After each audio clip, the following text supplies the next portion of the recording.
उदयनिधि के द्वारा 2 सितंबर को एक बयान दिया गया जिसमें कहा गया कि सनातन जो है वह एक डेंगू मलेरिया की तरह है, उसको समाप्त करना चाहिए, उसको खत्म करना चाहिए। यह है सनातन धर्म को खत्म करने का बात कह करके वैमनस्यता फैलाने का कार्य किया गया है।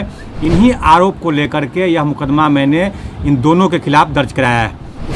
नमस्कार, फर्स्ट बिहार झारखंड देख रहे हैं आप। मैं हूं आपके साथ सना रहमान। देखिए, तमिलनाडु के मुख्यमंत्री एमके स्टालिन के बेटे उदयनिधि स्टालिन के द्वारा सनातन धर्म को लेकर के दिए गए बयान के बाद अब बवाल मचा हुआ है। हर तरफ सनातन धर्म से जुड़े हुए लोगों का गुस्सा जो है वो देखने को मिल रहा है। ऐसे में जो बड़ी खबर है वो बिहार के मुजफ्फरपुर जिले से निकलकर सामने आ रही है, जहां एमके स्टालिन के बेटे के खिलाफ परिवाद दायर किया गया है। जी हां, आपको बता दें कि अब जो मुकदमा है वो दायर किया गया है, अब इस पर सुनवाई की जाएगी। दरअसल आपको बता दें कि एमके स्टालिन के बेटे उदयनिधि स्टालिन ने सनातन धर्म को लेकर के एक बयान दिया था। उस बयान के बाद लगातार जो है वो बिहार से लेकर के केंद्र तक की सियासत जो है वो काफी गरमाई हुई है।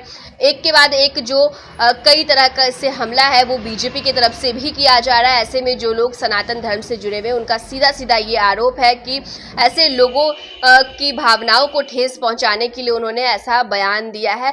हिंदू धर्म के लोगों का अपमान है ये। और उसके बाद जो है अब परिवाद भी दायर कर लिया गया है। मुजफ्फरपुर के अधिवक्ता है सुधीर ओझा, उन्होंने क्या कुछ बताया इस मामले को लेकर के, आप सबसे पहले वो सुनिए। आज हमने माननीय मुख्य न्यायिक अधिकारी मुजफ्फरपुर की अदालत में तमिलनाडु के मुख्यमंत्री एमके स्टालिन के साथ साथ उनके सुपुत्र उदयनिधि जो कि युवा कल्याण मंत्री हैं तमिलनाडु के, मैंने एक आपराधिक मुकदमा दर्ज कराया है जिसमें आईपीसी की धारा 500, 504, 295, 295 क, 298, 120 बी के तहत दर्ज मुकदमे में हमने आरोप लगाया है कि उदयनिधि के द्वारा 2 सितंबर को एक बयान दिया गया जिसमें कहा गया कि सनातन जो है वह एक डेंगू मलेरिया की तरह है, उसको समाप्त करना चाहिए, उसको खत्म करना चाहिए। जानबूझ करके सनातन पर आपत्तिजनक बयान देकर टिप्पणी करके एक साजिशन इन दोनों के द्वारा जो हिंदुओं की भावना को ठेस पहुंचाने का कार्य किया गया है, सनातन धर्म को खत्म करने का बात कह करके वैमनस्यता फैलाने का कार्य किया गया है। इन्हीं आरोप को लेकर के यह मुकदमा मैंने इन दोनों के खिलाफ दर्ज कराया है। उसमें हमने आरोप लगाया है कि उदयनिधि अपने पिता एमके स्टालिन जो मुख्यमंत्री हैं उनके द्वारा कहे जाने पर, उकसाए जाने पर साजिशन इस तरह का बयान उदयनिधि के द्वारा दी गई है, जो पूरे करोड़ों देशवासी जो भारत के हैं, सनातन को मानने वाले, हिंदू धर्म को मानने वाले हैं, उनको आघात पहुंचाने का काम किया है अपनी तुच्छ राजनीति के चलते। इसलिए उनके खिलाफ कानूनी कार्रवाई की जाए। माननीय न्यायालय ने इसे गंभीरता से लिया है और स्वीकार करते हुए 14 सितंबर की तिथि सुनवाई के लिए मुकर्रर की है।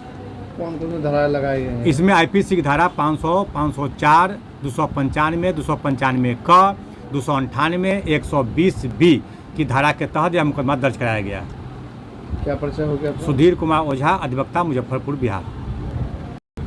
आज हमने माननीय मुख्य न्यायिक अधिकारी मुजफ्फरपुर की अदालत में तमिलनाडु के मुख्यमंत्री एमके स्टालिन के साथ साथ उनके सुपुत्र उदयनिधि जो कि युवा कल्याण मंत्री हैं तमिलनाडु के, मैंने एक आपराधिक मुकदमा दर्ज कराया है जिसमें आईपीसी की धारा 500, 504, 295, 295 क, 298, 120 बी के तहत दर्ज मुकदमे में हमने आरोप लगाया है कि